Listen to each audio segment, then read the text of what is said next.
Today I'm going to show you guys how to start a carbureted vehicle.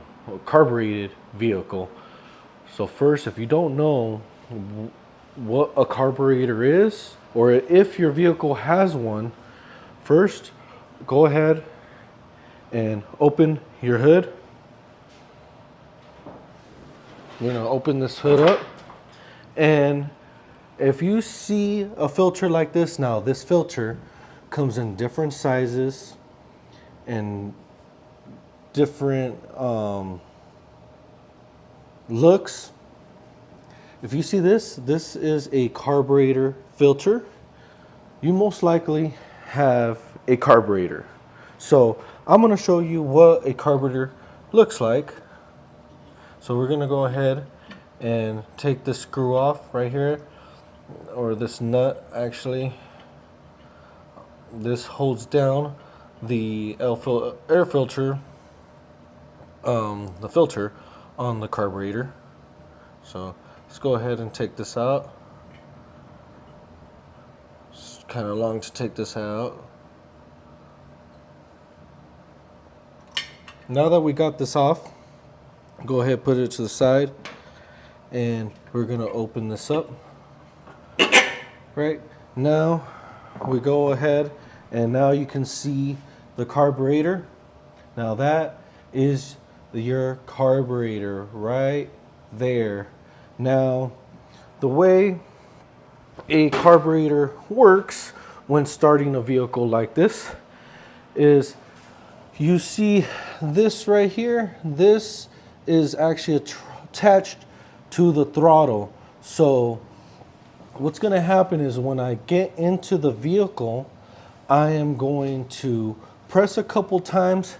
This is going to push back, and what's going to happen here, it's going to shoot gas into here. Now what that does, it will help ignite the engine.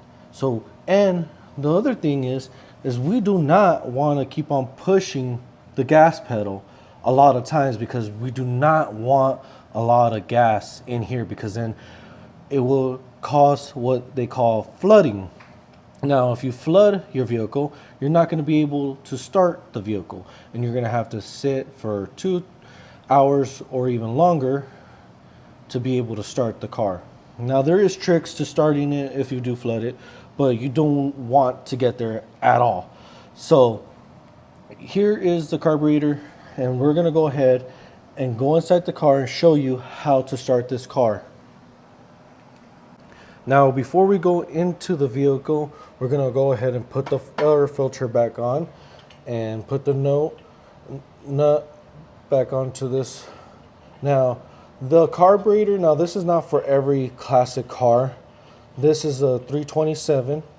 Every classic car is different, but this will give you a starting basis for your carbureted vehicle or engine that you have in your car.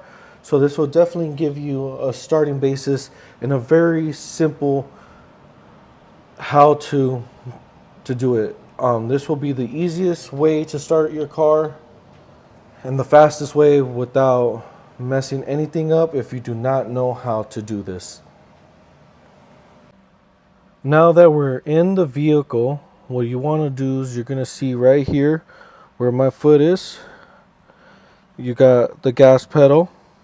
Now what you want to do is press a couple times.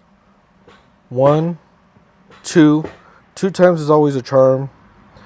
And what that does, when you hear that noise, is putting in gas into the carburetor, what we spoke of before. Now what we're going to do is turn and see if the car starts.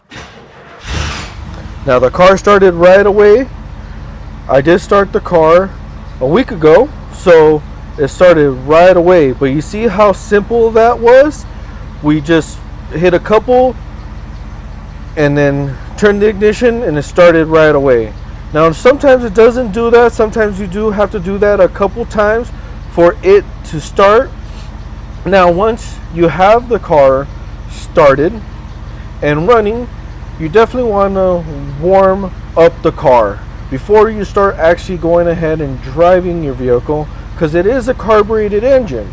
So you definitely want that oil going around, gas getting into the carburetor more, because now that it's running, definitely wanted to get heat up. Just definitely want to let it sit, rev it a couple times. Usually I just leave it like this, 30 seconds, 10 seconds, let it off my foot, do it again. This is just so I can get the RPMs going, just so I can get that engine flowing, everything lubricated before I start heading out for the day. Now, hit like and subscribe if you like my content to watch more videos.